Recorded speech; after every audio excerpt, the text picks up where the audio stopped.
Well, if there's one thing you should know about me, it's that if I know a pigeon's dead, I will search for it till the very end.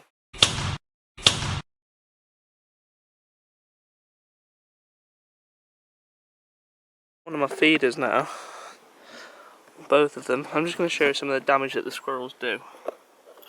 Look at that, they've just chewed through that.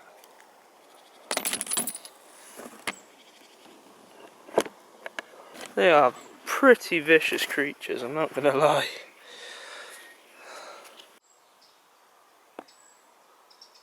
This bird soon comes on the feeder, and as you can see it actually goes inside the feeder from the top where the squirrels have chewed the holes to get the nuts. It does this repeatedly and I get it on camera.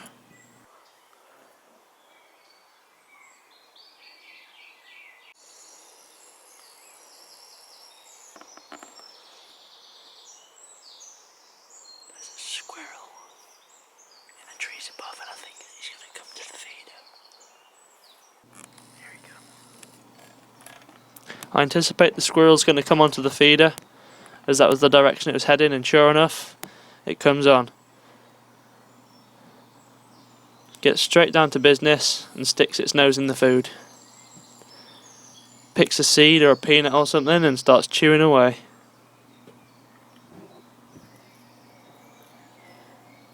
I'm not 100% keen on taking the shot from this angle, as I don't have a clean shot.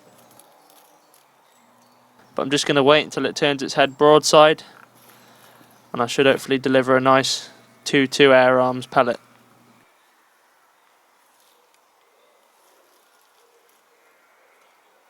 Prepare for the shot, knock off the safety. There we go. Perfect angle. And the pellet strikes in perfectly just below the ear.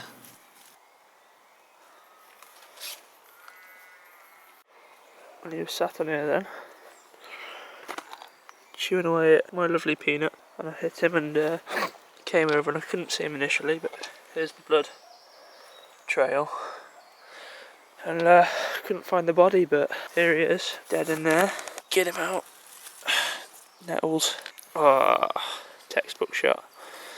Right where I aimed, behind the eye. That's why he will have moved out the way, or kicked himself into the undergrowth, because his entire brain had been destroyed. It's a female, this one.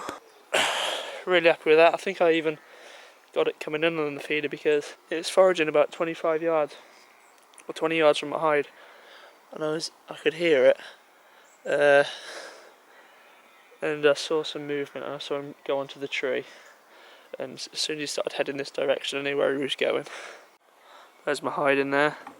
I'm calling my session a bit early today because I've left my cushion back up there, so my bum's getting a bit numb, so I've decided to call it a day. Might go and have a go at some pigeons now, we'll see. Bit graphic these pictures, but it does just show the accuracy of the TX.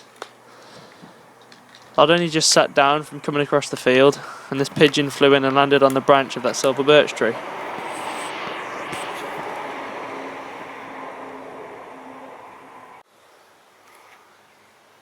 That was the last mistake that pigeon will ever make in its entire life. I'll line up the TX, knock off the safety again, and place a perfect heart and lung shot. Quality shot.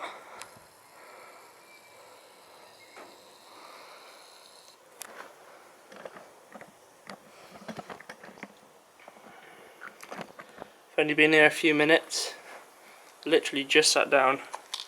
I missed another pigeon, which I'm not sure if I deleted the footage of, can't remember.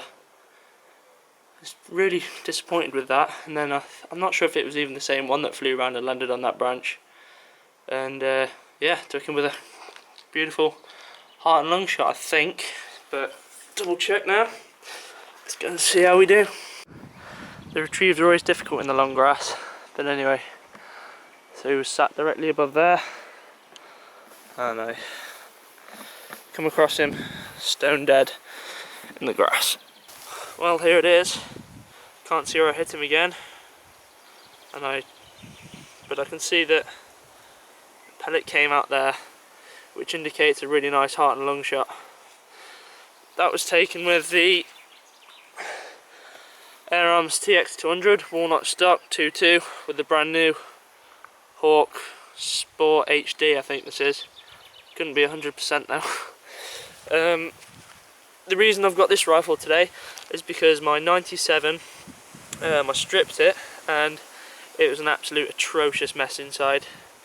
Well, it's lucky there's no permanent damage done, but there's bits of metal flying around in there. The spring guide had snapped, the top hat was all sheared, but I've been talking to Matt Windsor and he's going to send me a brand new tuning kit, one of the prototypes what he's making.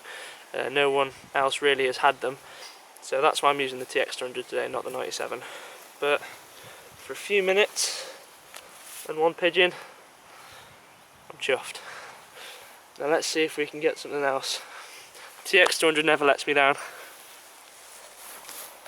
I've come into about 30, nah, less than that, 20 yards now, and I'm just waiting for pigeons to come in. I'm just sat directly under this tree. As you can see, I've got these plants acting as a hide around me.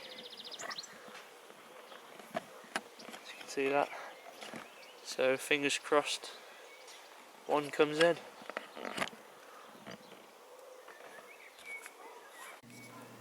One did come in.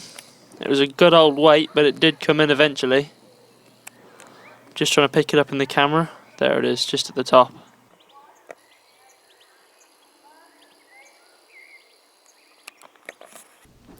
Here's the GoPro footage of the tripod in front of me. I've just set up the camera and I'm lining up on the shot.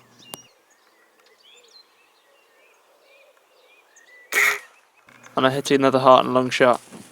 Beautiful and it shot. Drops where it was standing.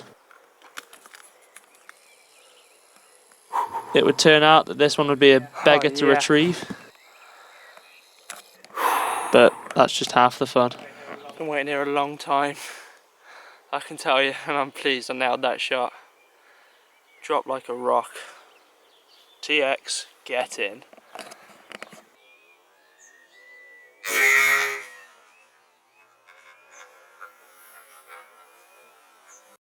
Well, if there's one thing you should know about me, it's that if I know a pigeon's dead, I will search for it till the very end.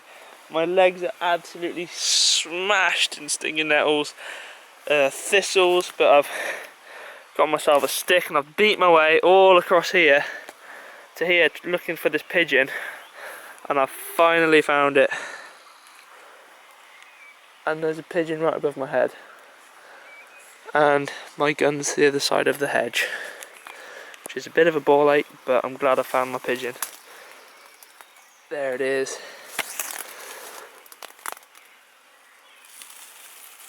I knew he was dead.